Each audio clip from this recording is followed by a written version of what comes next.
Saviez-vous que dans un grand chantier, une petite erreur de calcul en amont peut paralyser toute une infrastructure? Aujourd'hui, nous plongeons au cœur de l'ingénierie afin de comprendre pourquoi la phase d'étude est le véritable système nerveux de tout chantier. Mais avant d'entrer dans le vif du sujet, nous allons comprendre qu'est-ce que c'est généralement l'ingénierie. On va rappeler ce qu'est réellement un projet électrique. Un projet électrique est un ensemble coordonné d'étapes visant à concevoir, dimensionner et installer un système capable de distribuer l'énergie de manière sécurisée et optimale. Cela va de la production à l'utilisation finale, en passant par la protection des personnes et des équipements. Pour nous éclairer, nous avons l'honneur de recevoir sur ce plateau un expert. Il s'agit justement de Monsieur François Mouka que nous allons recevoir juste après cette transition. Mesdames et messieurs, bienvenue dans Portail du Succès. Cette émission que vous avez l'habitude de suivre tous les jours sur NuImage TV. Vous suivez cette émission toutes les semaines. Et aujourd'hui, on se retrouve pour un autre numéro afin de parler de l'ingénierie. Monsieur Mouka, nous vous avons annoncé au début de cette émission. Bienvenue dans Portail du Succès. Merci beaucoup. Alors, je rappelle que vous êtes un expert en ingénierie et donc vous êtes responsable d'études au sein du bureau EasySet. Tout à fait. Alors, on va parler avec vous sur l'ingénierie. Alors, je viens pour parler déjà de vous poser la première question. Pouvez-vous nous expliquer la mission principale de Easy et ce qui vous distingue sur le marché du conseil? Ok. Ainsi peu de mots, je suis ingénieur François Mouka.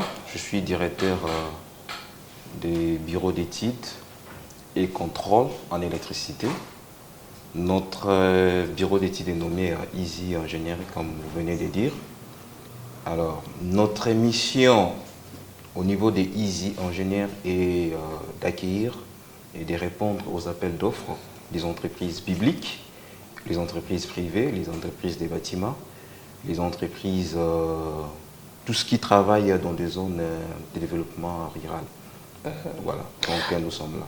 Ok, alors pourquoi une étude approfondie est-elle le gage de réussite d'un projet avant même le premier coup de pioche? Voilà, tout doit commencer par une étude. L'étude, c'est le fondement, c'est comme une fondation pour une maison. Donc si on ne commence pas par là, on risque de tout écrouler. Raison pour laquelle nous avons mis en place ce bureau d'études qui est EasySet Engineering, qui est là, notamment avec des missions de faire les audits énergétiques,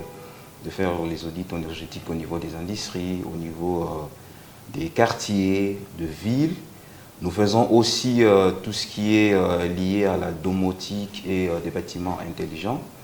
Nous sommes aussi dans la maintenance des bâtiments et nous apportons notre édifice. Donc, comme vous avez dit, on commence toujours par l'étude pour comprendre réellement c'est de quoi consiste ce que les clients veulent de nous et lui apporter aussi des solutions en termes d'ingénierie. Parce qu'aujourd'hui, vous savez tous, nous sommes dans un pays où la réglementation n'est pas encore très bien suivie. Alors nous sommes là, on doit faire l'étude, on doit commencer d'abord par la conception. La conception, c'est quelque chose que nous imaginons. Et puis par là, maintenant, est né quelque chose qui est l'édifice. Bon, pour nous, on s'est dit, c'est comme des nouveaux bébés qu'on essaye de mettre chaque jour. Donc c'est cela qu'on dit étude. Alors justement, avant de parler concrètement comment se fait cette étude, afin que nous puissions mieux comprendre, alors puisque nous parlons de EasySet, alors comment EasySet garantit-il à ses clients que vous préconisez techniquement sont totalement indépendantes de ceux qui exécuteront les travaux? Alors, pour nous, d'abord, au niveau des Easy Company, tout premièrement, il faut d'abord respecter les normes. Donc les normes environnementaux, il y a les normes en vigueur en sécurité électrique. En sécurité électrique, nous protégeons les personnes, nous protégeons les biens. Vous voyez, vous pouvez avoir votre édifice qui est comme une maison. Vous les construisez, il ne faut pas que ça parte un jour avec l'incendie. C'est la raison pour laquelle nous respectons ces normes-là et c'est à base de cela que nous, en termes de l'électricité, nous sommes là, nous sommes un peu différemment des autres. Parce qu'on essaye de mettre, on essaye de respecter tout ce qui est les normes en vigueur en matière de l'électricité, des normes écologiques, des normes environnementales. Au niveau de la RDC, nous avons aussi nos tests que nous respectons.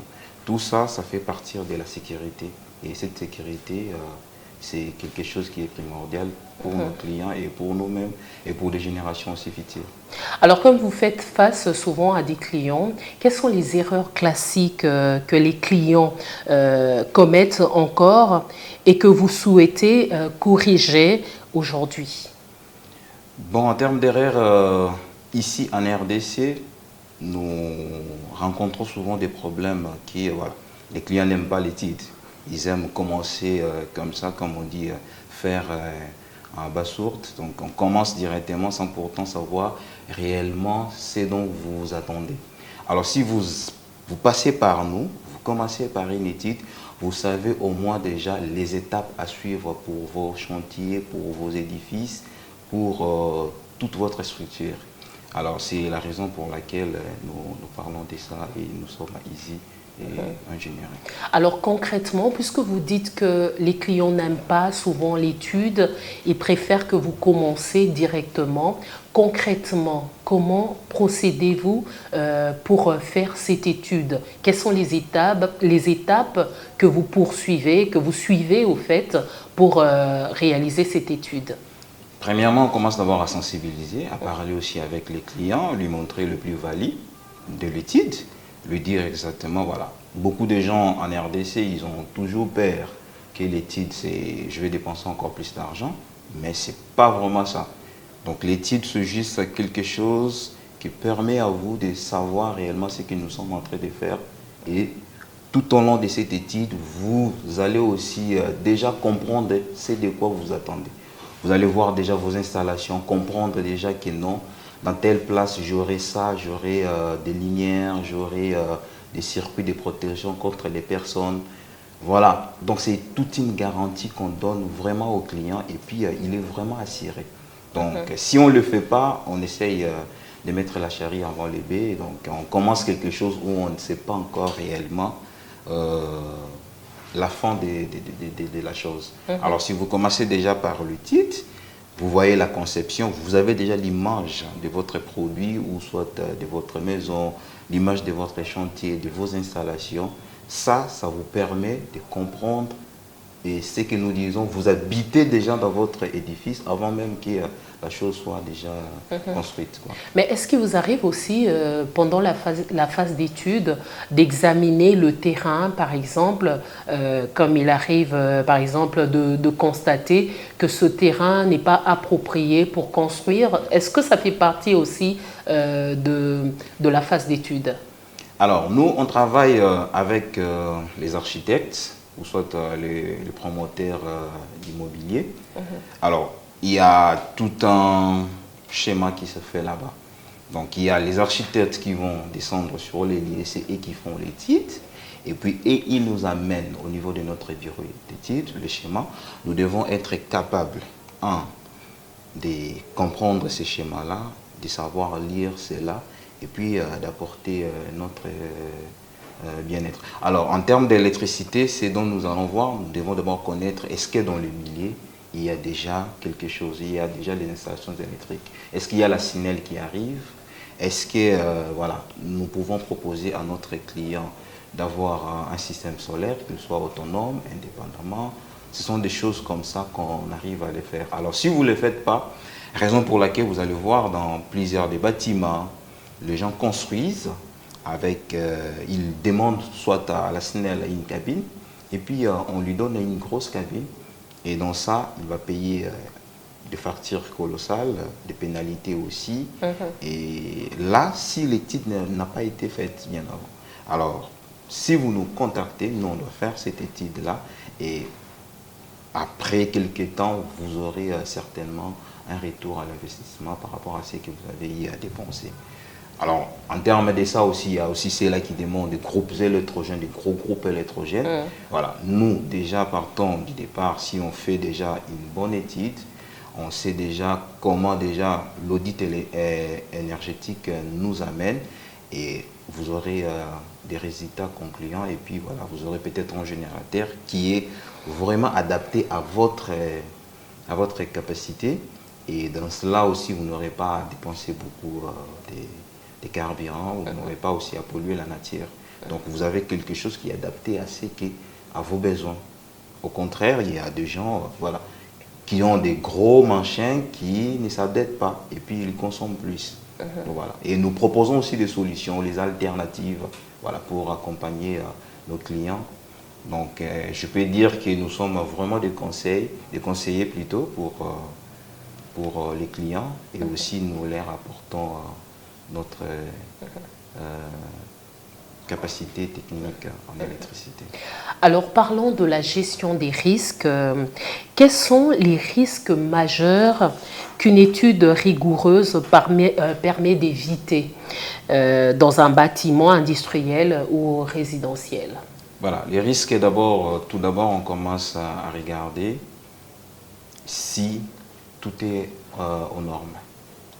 On regarde aussi la qualité des matériels utilisés parce que si déjà vous construisez votre maison, soit vous construisez des quartiers et puis vous avez des matériels qui ne sont pas de bonne qualité, donc ce qui fait que voilà, après quelques temps, avec notre climat ici de Kinshasa ou soit de la RDC, chaleur, ça peut partir, donc vous aurez l'explosion, vous aurez les incendies, des choses comme ça. Alors, si vous passez par nous, nous sommes là pour travailler et dimensionner tout ce qui est outils électriques qui vont entrer dans votre édifice correctement et on respecte aussi les normes en vigueur. Voilà. Alors, comment optimisez-vous les plans de câblage pour réduire à la fois les pertes d'énergie et les coûts matériels? Voilà, nous avons les outils que nous utilisons. On a pas mal d'outils qui sont là maintenant avec nous. Mais nous, premièrement, on préconise d'abord l'être humain. Donc, on peut avoir les outils, mais l'être humain doit savoir interpréter et connaître réellement ce qui sont devant lui. Et puis, il va interpréter pour que tout ce que nous allons faire soit vraiment correct et que nous respectons le procédure de A jusqu'à Z en termes de chantiers électriques. Alors ça va permettre d'abord aux clients voilà, d'avoir quelque chose qui est bien fait. Et puis il y a aussi certaines choses aussi qui respectent les normes. Et puis il y a un coût aussi voilà, qui doit être, on dit, en moins 10 ans. Pour que cela ne soit pas une charge pour les clients aussi. Alors, lorsque vous dites que, premièrement, le client doit arriver à interpréter, c'est que vous le présentez. Comment est-ce qu'il va arriver à interpréter? Comment cela se fait? Oui, cela se fait par nous, par notre conseil aussi. Nous sommes là pour l'aider, lui parler, faire parler ce qui est de l'électricité, les symboles de l'électricité, le schéma, et lui faire connaître réellement, vous voyez, ça c'est telle chose. Et par là, il va comprendre. Il y a aussi ceux-là qui demandent aussi des changements. Il y a ceux-là aussi, par rapport aux moyens aussi, on essaie aussi d'étudier si on est allé un peu au-delà, ou soit on est dans les cadres, ou soit dans un plage vraiment après défini. Voilà un peu ce qu'on fait. Donc on est là pour conseiller au client, pour l'aider à interpréter, pour comprendre c'est de quoi il est capable ou soit attendu de réaliser dans un temps qui est déjà prédéfini. Alors si nous restons dans ça, face à la hausse des coûts d'énergie, quelles solutions de gestion intelligente préconisez-vous? Voilà, nous demandons toujours aux clients d'emblée, c'est ce que nous appelons un système de DWAT, donc c'est-à-dire qu'on essaye d'avoir des récepteurs, des équipements électriques qui sont écologiquement, donc qui ne consomment moins d'électricité. Et ça permet aux clients déjà voilà, de préconiser déjà, ou soit d'avoir la réduction sur la facture, et puis de ne pas avoir trop de surcharges sur son installation. Donc c'est ce que nous faisons. Mettons l'accès sur l'énergie renouvelable. Alors comment intégrez-vous les énergies renouvelables comme le solaire dans vos bilans de puissance actuels?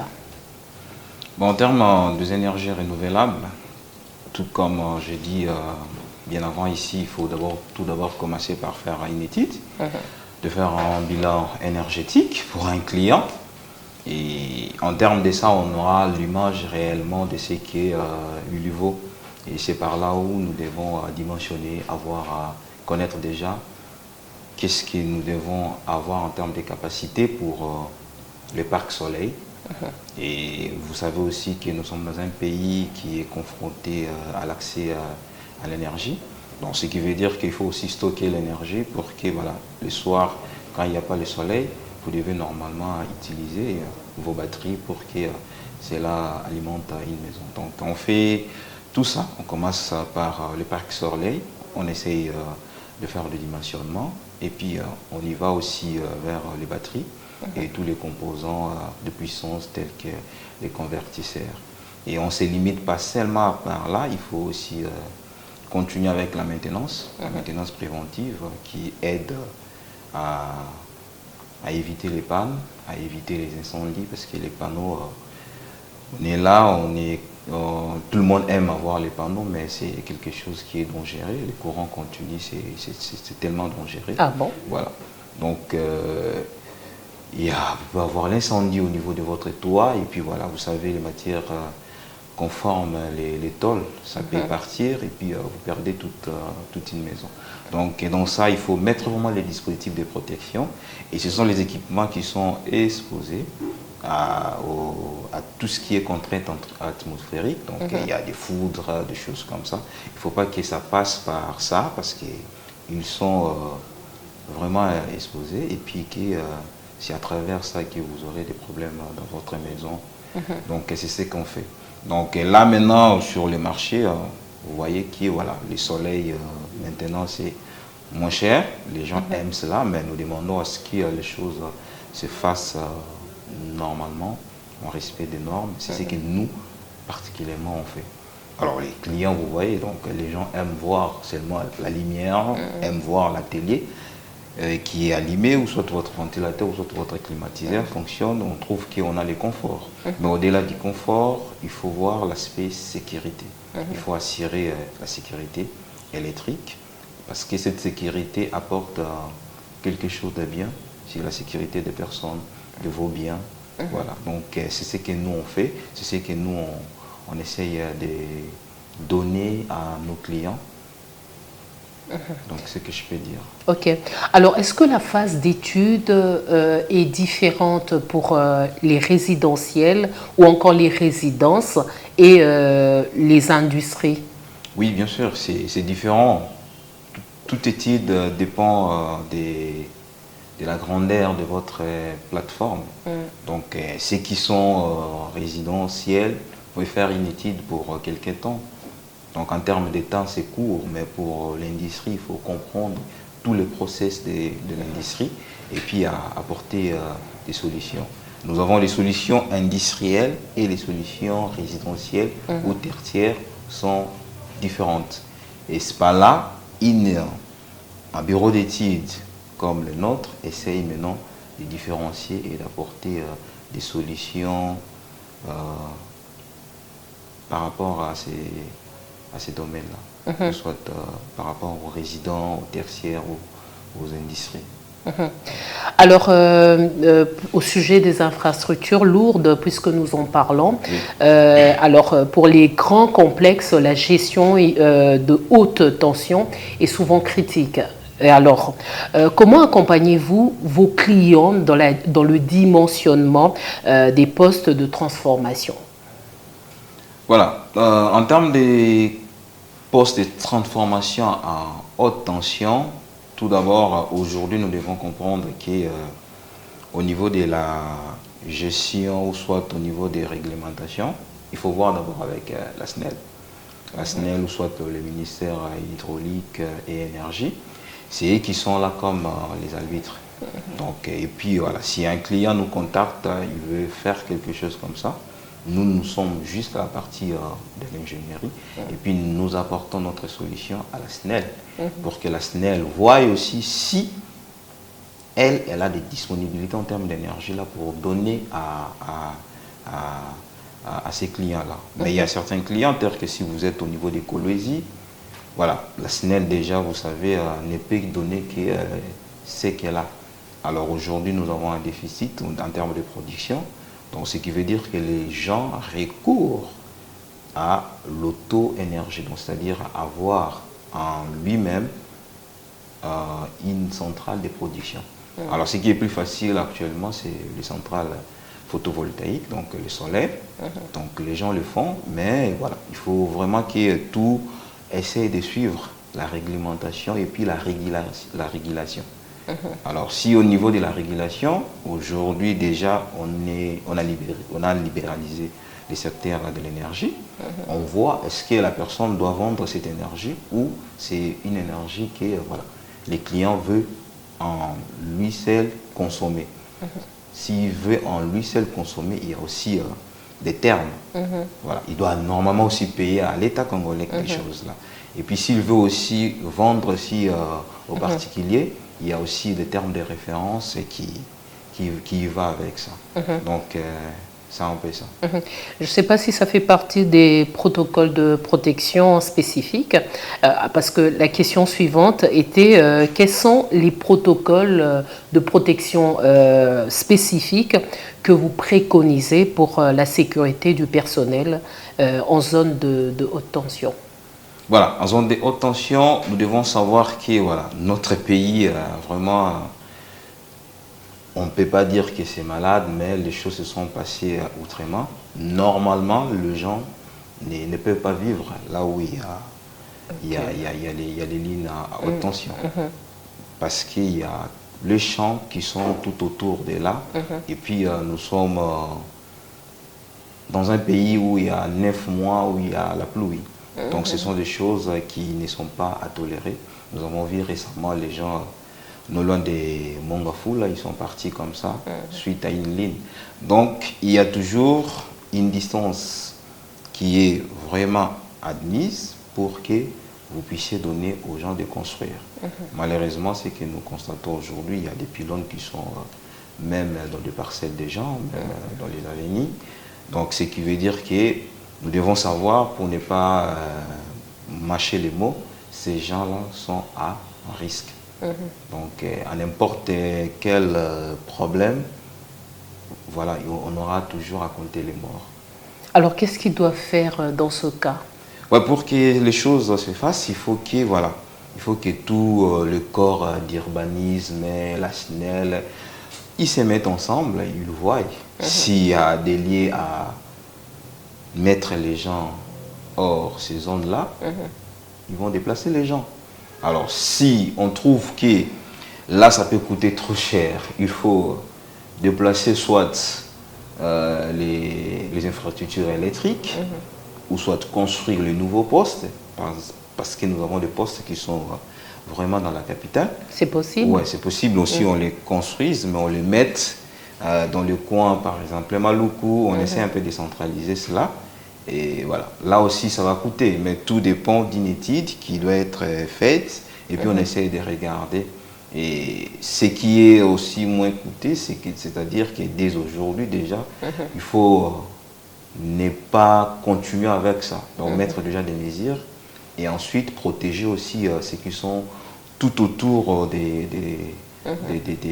lignes à haute tension. Là. Par exemple, les gens doivent avoir des paratonnerres. Là, vraiment, c'est la SNEL qui doit mettre ça, mettre des paratonnerres, parce qu'à chaque fois, il y a des foudres. Ces lignes-là sont déjà des poteaux, donc c'est vraiment des chemins par lesquels la foudre peut attaquer les gens. Voilà.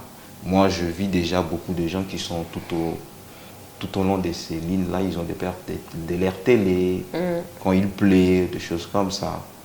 Donc voilà un peu.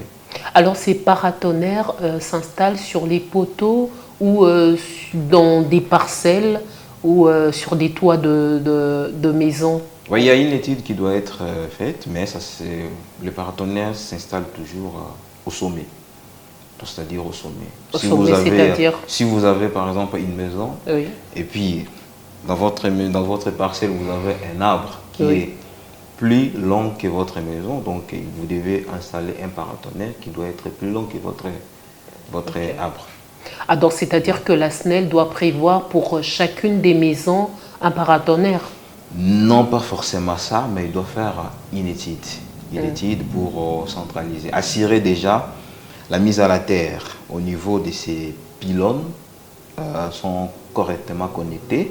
Et puis il y a une ligne, on appelle ça quoi? Une ligne de garde qui est là au-dessus aussi, qui est la SNEL. On voit toujours au niveau des pylônes que cette ligne-là fonctionne et puis qui peut assurer.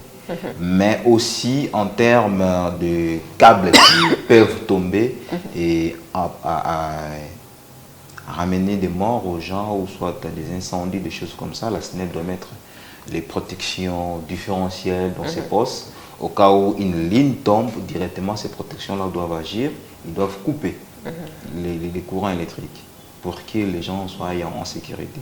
Tout ça c'est possible, il faut lire et puis essayer d'étudier et essayer de dénicher maintenant une option qui soit favorable.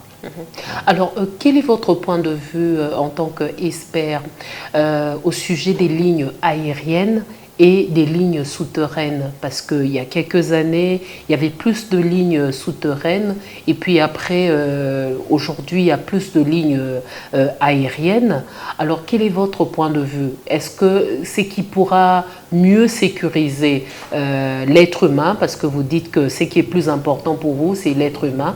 Est-ce que c'est la ligne souterraine ou la ligne aérienne? Madame, la ligne aérienne ou souterraine, toutes ces lignes-là sont toujours dangereuses si ils ne sont pas bien installés et l'installation ne répond pas aux normes. On peut mettre en aérienne, mais si ce sont des fils nus, ça peut tomber sur quelqu'un, il y aura des brûlures, il y aura des choses.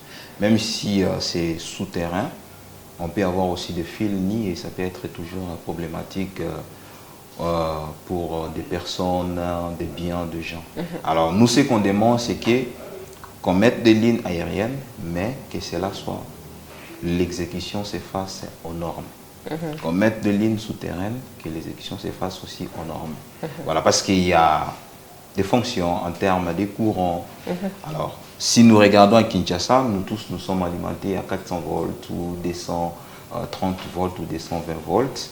Alors, la SNEL aussi, ou soit les gens aussi essaient de voir quelle est la solution qui est un peu moins coûteuse. C'est-à-dire que si on met une ligne aérienne, on met les aluminium. Donc, l'aluminium ne pèse pas et puis c'est moins cher. Donc, voilà pourquoi vous allez trouver qu'il y a des lignes qui se passent aériennes, mais ce que nous demandons, c'est que les choses se fassent normalement, qu'on n'ait pas des raccordements fraudulés, qu'on n'ait pas ce qu'on appelle les dobos, comme ça. Voilà. Donc, ce sont des choses qui ne respectent pas les normes et qui détruisent même l'esthétique de notre ville. Et en cas de coupure de réseau, quelles solutions étudiez-vous pour assurer une transition fluide vers des sources de secours? Voilà, pour nous, nous devons diversifier nos sources énergétiques. Alors aujourd'hui, nous avons la SNEL qui est un provider qui donne de l'énergie. Alors, il est juste là pris par l'hydraulique. Alors, nous devons avoir beaucoup de sources énergétiques, des centrales solaires. On a aussi l'uranium, on peut aussi en avoir aussi ici. Et puis, on essaie de diversifier. Et si on diversifie, au moment où on aura des problèmes, par exemple à Inga, on peut prendre des relèves au niveau des solaires, on peut prendre des relèves au niveau des thermiques, on peut prendre des relèves au niveau voilà, de toutes ces sources énergétiques-là. Voilà. Alors aujourd'hui, beaucoup de bâtiments anciens ne sont plus aux normes. Quelle est votre méthodologie pour réaliser un audit de conformité sans paralyser l'activité du client? Alors, ce qu'on fait, il faut tout d'abord passer par ce qu'on appelle des contrôles systématiques. On y vient, on essaie de contrôler. Et puis par après, maintenant, il faut réhabiliter. Alors, si on réhabilite, soit il faut faire une nouvelle installation pour ne pas paralyser les activités dans un bâtiment. Et puis après, maintenant, vous connectez les gens sur cette nouvelle installation. Et là, maintenant, vous allez passer à l'autre phase, c'est d'enlever ou démanteler l'ancienne installation qui était hors norme. Alors, dans les cas d'espèce, c'est aussi que, voilà, si déjà il y a les fils qui sont passés comme ça, on essaye de mettre juste des mesures de protection très efficaces pour protéger les gens et pour vous allez trouver toujours que votre installation va fonctionner très bien. Vous n'aurez pas de problème de continuité des services. Donc, c'est-à-dire que vous avez l'électricité, mais qu'il n'y a pas de coupure dans un endroit. Vous assurez la sécurité des personnes, la sécurité des biens. En cas d'un coup-circuit ou soit en cas d'un incendie, un différentiel peut tomber. En cas d'un coup-circuit, un disjoncteur doit agir. Alors, on est là aussi pour que les clients choisissent la bonne qualité. Parce qu'aujourd'hui, nous avons des matériels, ce que moi j'ai dit, beaucoup de vendeurs sont comme des vendeurs de chemises, donc à d'espèces de vendeurs des matériels électriques. Donc ils vendent des matériels qui ne sont que des chapelets de bonnes intentions. Donc tu mets ça, mais en cas d'un problème, ça ne réagit pas. Vous avez eu l'incendie, mais le disjoncteur est resté comme ça, ou soit le différentiel n'a pas réagi. Tout ça, c'est... Si vous nous voyez, ou soit vous passez par nous, nous allons vous conseiller et vous dire exactement, choisissez tel fabricant, tel matériel, c'est de bonne qualité, ça va rassurer votre installation. Alors vous avez dit quelque part que vous travaillez avec des architectes. Oui. Ces architectes, ce sont vos architectes ou le client peut proposer un architecte et vous travaillez en collaboration? Je donne un exemple. Par exemple, vous voulez construire une maison. Premièrement, vous n'allez pas voir un électricien. Vous n'allez pas venir voir un bureau d'études d'électricité. Vous allez voir un architecte, celui que nous on appelle le patron, celui qui est le patron. Et puis l'architecte, quant à lui, il doit maintenant avoir ses accompagnants. Donc ces soldats, il a un ingénieur de construction, il a un ingénieur en électricité, ou soit un conseiller en électricité, un conseiller en bâtiment, et puis d'autres secteurs frigorifiques, plomberie, tout ça. Donc on commence d'abord par l'architecte. L'architecte n'est pas notre client, mais sauf que c'est celui qui est là pour coordonner les activités dans un chantier. Donc c'est-à-dire que le client vous met en contact avec l'architecte? Oui, les clients peuvent nous mettre en contact avec l'architecte, mais ça dépend que l'architecte aussi reçoit aussi favorablement notre offre. Alors parce que beaucoup d'architectes ont aussi leurs équipes, ils ont aussi leur bureau d'études en électricité qui les accompagne. Alors si peut-être un client oblige à un architecte un bureau d'études concerne l'électricité, voilà, donc d'un commun accord avec un protocole qui est bien signé, donc on y va. Comme aussi, vous avez aussi des architectes que vous pouvez proposer. Nous aussi, nous pouvons aussi avoir les architectes, un client qui arrive, parce que les gens portent toujours des confusions.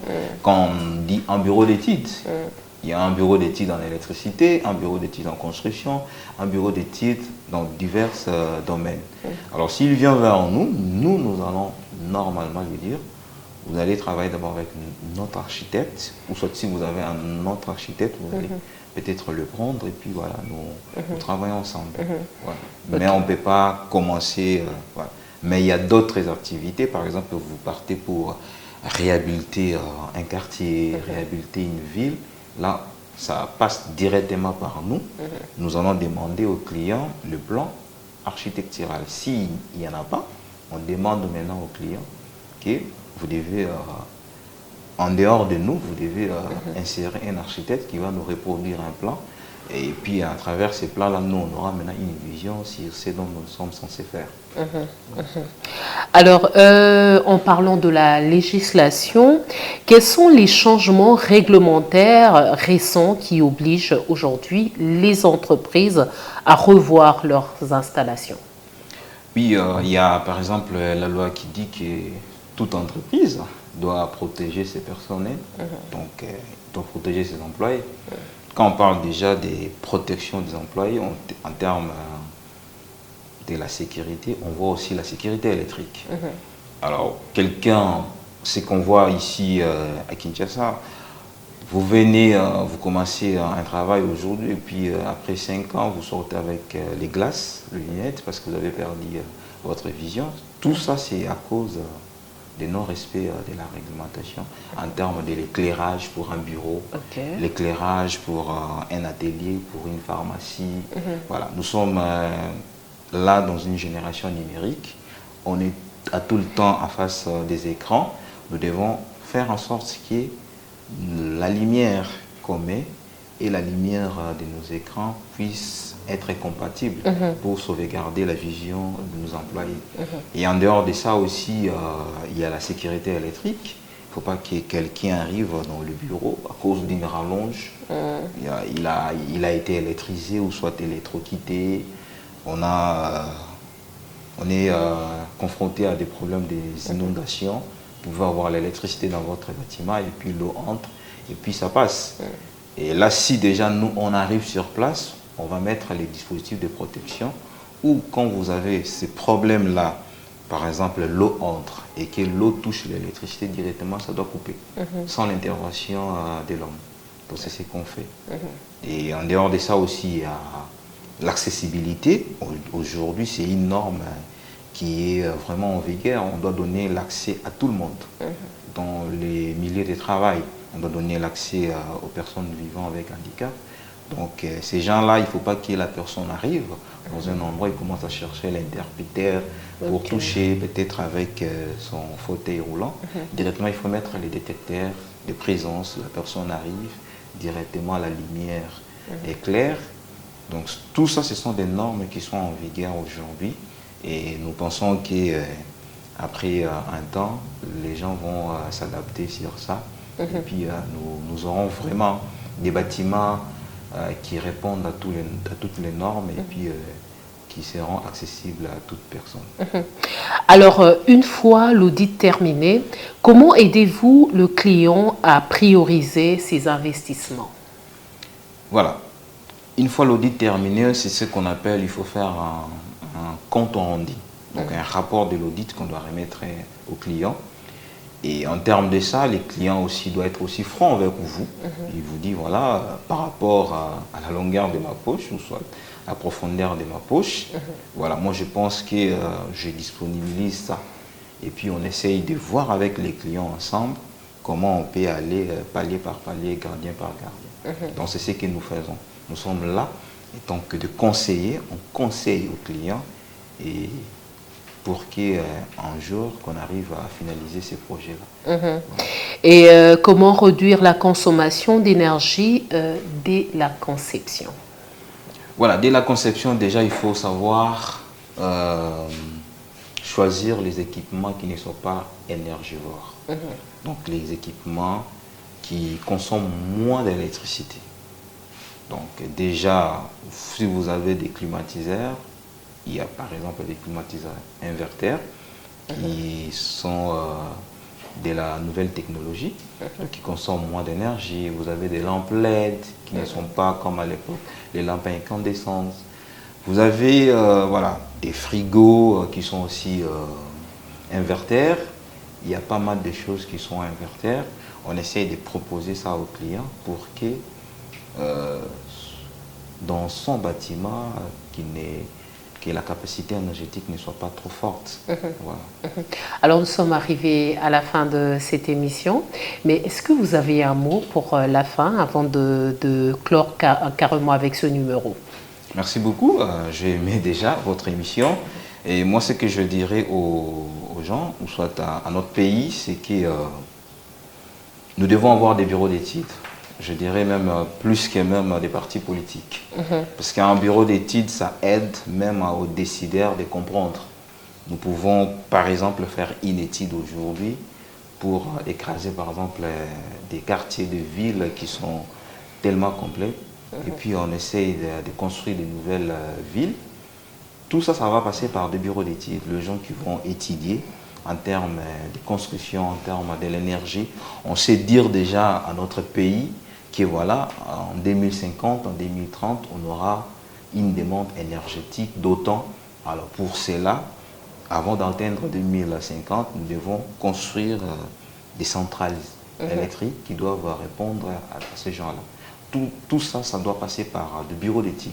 Ce n'est pas quelqu'un qui vient au pouvoir, soit qui vient d'emblée comme ça, il commence à faire des choses.